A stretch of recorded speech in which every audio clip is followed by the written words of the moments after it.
একটু পিছনে আসলাম, পিছনে আসলাম, পিছনে আসেন না ভাই।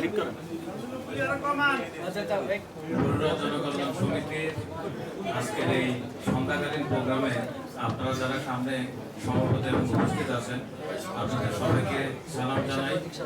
আর এই মঞ্চে যারা আছেন তারা সবাই আমার বয়োজ্যেষ্ঠ এবং আমার আব্বার সাথে বরুড়ার উন্নয়নে বিভিন্নভাবে ওনারা কাজ করেছেন। আর আল্লাহর হুকুম সবার দোয়া আমি বরুড়া এমপি হিসাবে নির্বাচিত হয়েছি। এখন আমি সৌভাগ্যবান মনে করি এই যারা মঞ্চে উপস্থিত আছেন আমার বয়োজ্যেষ্ঠ আমার আব্বার সাথে কাজ করেছেন তাদের সাথে আমি বরুড়ার উন্নয়নে আগামী দিনে কাজ করতে পারবো, সেটাই আমার জন্য সৌভাগ্য। আপনারা ঢাকাতে থাকেন, এর আগের মিটিংও আমি বলেছি যে আমি চাই যে বরুড়ার যে রাজনীতি আপনারা দেখে এসেছেন গত অনেক বছর, সেই রাজনীতি থেকে একটি গুণগত পরিবর্তন এবং একটি গুণগত মানের রাজনীতি যাতে বরুড়াতে প্রতিষ্ঠিত হয়, সেই জন্যই আমি নির্বাচিত হওয়ার পর থেকে কাজ করছি। আর এই উন্নয়নের কাজে আপনারা যারা ঢাকাতে আছেন আমার সাথে ইতিমধ্যে আমি মঞ্চের উপবিষ্ট কয়েকজনের মধ্যে থেকে ওনারা আমার সাথে আছেন যারা প্রতিনিয়ত বরুড়ার বিভিন্ন উন্নয়নের পরিকল্পনা, ইমপ্লিমেন্টেশন, অর্গানাইজেশন এই কাজগুলি করতেছেন। আমি বিশ্বাস করি আগামী দিনগুলোতে আজ থেকে আরো 1 থেকে 1.5 বছর পরে আমরা যে কাজগুলো করছি সেগুলোর একটা দৃশ্যমান অবস্থায় আসবে এবং আপনারা তখন বুঝবেন যে আগের রাজনীতি আর আগামী দিনের রাজনীতি।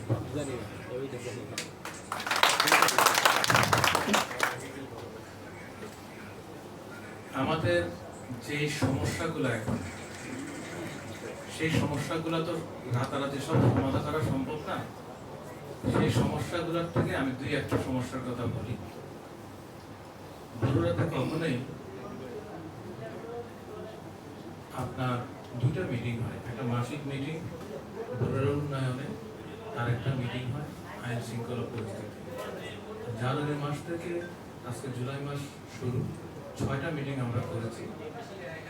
6টা আইন শৃঙ্খলা পরিস্থিতি উন্নয়নের মিটিং এবং 6টা বরুড়া উন্নয়নের মিটিং আমরা সবাইকে নিয়ে, যারা যারা নাকি ইলিজিবল তাদের সবাইকে নিয়ে আমরা করেছি। সেখানে আমরা কিন্তু অনেকগুলা ক্রাইটেরিয়া আইডেন্টিফাই করে ওই ডেভেলপমেন্ট বলেন, শান্ত শৃঙ্খলা বলেন এবং বরুড়ার ভালো কিছুর জন্য আমরা এগুলা কাজ করে যাচ্ছি। যেগুলো নাকি এখন বার্নিং এর মধ্যে হচ্ছে মাদক, 2 নম্বর হচ্ছে কিশোর গ্যাং, 3 নম্বর হচ্ছে যে আমাদের সমাজের থেকে মান্যতা হারিয়ে গিয়েছে সেটা পুনরুদ্ধার করা। আর বরুড়ার যে যানজট, সেটা তো হচ্ছে মানুষ বেড়েছে, যানবাহন বেড়েছে এবং অব্যবস্থাপনা খুব একটা আছে আমি বলবো না, কারণ সবাই কিন্তু চেষ্টা করছে এই যানজটটা নিরসন করার জন্য। আমরা কঠোর অবস্থানে আছি যে মাদক নির্মূল করার জন্য। আমরা একটা এক্সাম্পল দিই। প্রথম মিটিংয়ে আমি বলছিলাম প্রত্যেকটা চেয়ারম্যানকে যে প্রত্যেকটা ইউনিয়নে আমরা কম বেশি ইউনিয়নের চেয়ারম্যান জানে যে কারা কারা মাদকের ব্যবসা এবং মাদকের সাথে সম্পর্কিত। আজকে 6 মাস পর্যন্ত আমি কিন্তু কারো থেকে কোনো নামটা পাই নাই। যদি আমি নামটা পেতাম তাহলে আমি আইন শৃঙ্খলা বাহিনীর মাধ্যমে সেটা এক্সারসাইজ করা সম্ভব ছিল। আমাদের সামাজিক পরিস্থিতিটা এমন হয়ে গেছে যে আমরা আমাদের নিজের জায়গা থেকে আমরা এতই ভীত সন্ত্রস্ত যে আমরা দেখছি যে আমাদের ছেলে মেয়েরা অধঃপতনে যাচ্ছে, মাদকাসক্ত হচ্ছে, কিন্তু কেউ এগিয়ে আসছে না। এটা হচ্ছে সমাজের সবচেয়ে বড় প্রতিবন্ধকতা। এই রিয়েলিটিটা আপনারা বুঝতে হবে। আমি এমনও বলেছি যে অন্তত আমার কাছে পাঠান, সেখান থেকে আমরা চেষ্টা করি। এই ধরনের একটা অন্ধকার জায়গা থেকে রাতারাতি মাদক নির্মূল করা সম্ভব না।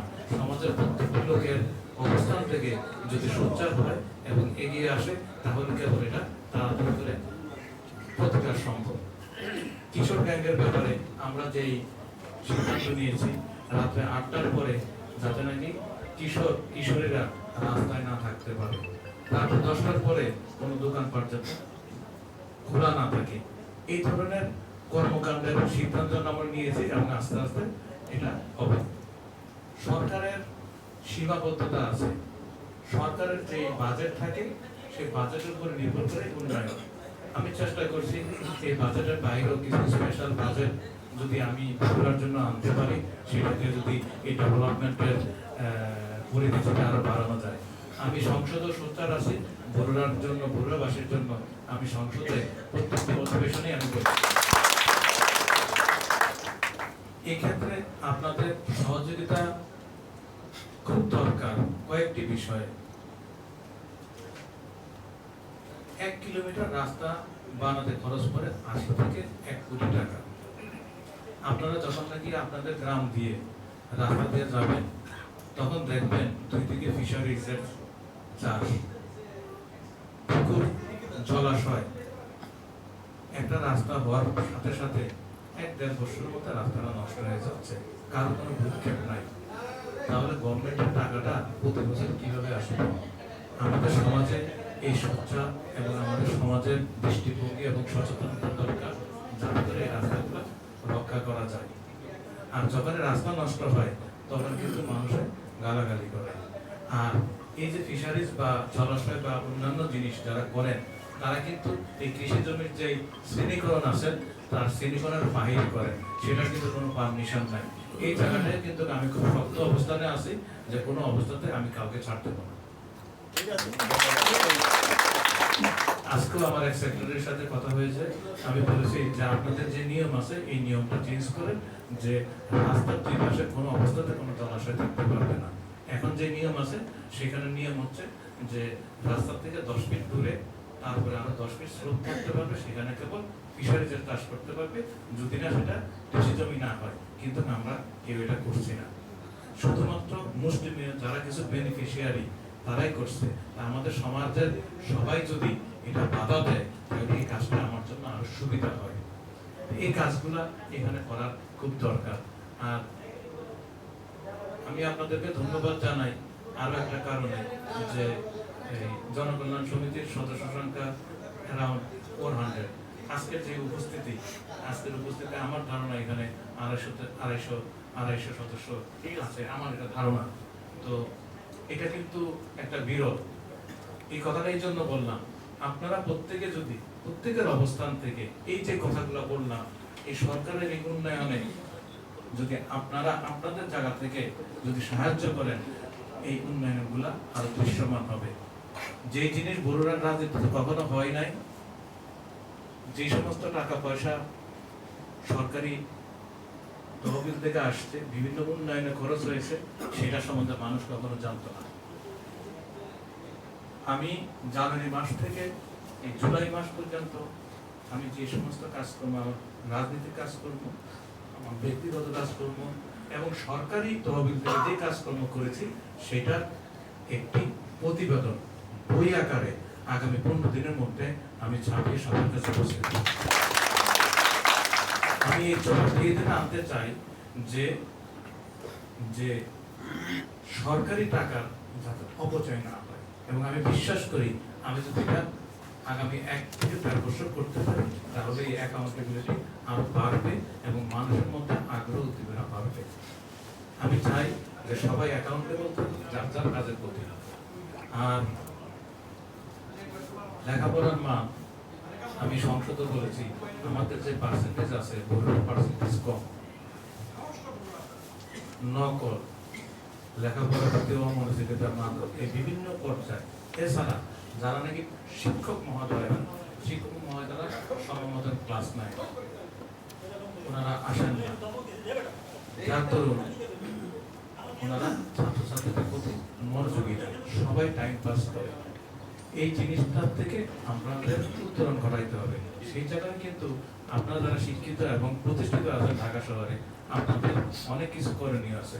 আপনার পাশের স্কুল, আপনার পাশের কলেজের প্রতি আপনাদের মনোযোগ দেওয়া উচিত। সেখানে আপনাদের কিছু খবরদারি যদি আপনারা করেন দৈনন্দিন, আমি মনে করি এটা থেকে উত্তরণ সম্ভব। আমরা ঈদের মধ্যে সিদ্ধান্ত নিয়েছি যে সরকারি প্রতি বিধান সাপেক্ষে আমরা অচিরেই এই প্রত্যেকটা স্কুল, প্রাইমারি স্কুল, কলেজ, মাদ্রাসা সর্বমোট 250 শিক্ষা প্রতিষ্ঠান আছে, 240 থেকে 250 শিক্ষা প্রতিষ্ঠান আছে। প্রতিষ্ঠানগুলোতে আমরা ই-অ্যাটেন্ডেন্স চালু করব এবং সেটা সাপোর্ট দেব। এই ই-অ্যাটেন্ডেন্সের ফলাফলের উপর বেসিস করেই কেবল শিক্ষকদের ক্লিয়ার হবে। আমরা এটা আলাদা যদি আমরা এই কাজগুলো সঠিকভাবে করতে পারি তাহলে শিক্ষার মান গড়ে উঠতে পারবে। এই ধরনের আরো অনেক পরিকল্পনা আছে। সর্বশেষে একদিনে তো সব করা যাবে না, আপনারা আমার জন্য দোয়া করবেন। আমি চাই সমাজের প্রতিটি মানুষ যাতে সম্মানিত হয়, প্রত্যেকের পেশায়, প্রত্যেকের কাজকর্মে যাতে সম্মানিত হয়। আমরা একজন আরেকজনকে যাতে ভালোবাসতে পারি, একজন আরেকজনকে যাতে সম্মানিত করতে পারি, আমাদের মধ্যে যেন ঝগড়া বিবাদ না থাকে, এটাই হচ্ছে আমার রাজনীতি। আপনারা ভালো থাকবেন, সুস্থ থাকবেন। জয় বাংলা, জয় বাংলা।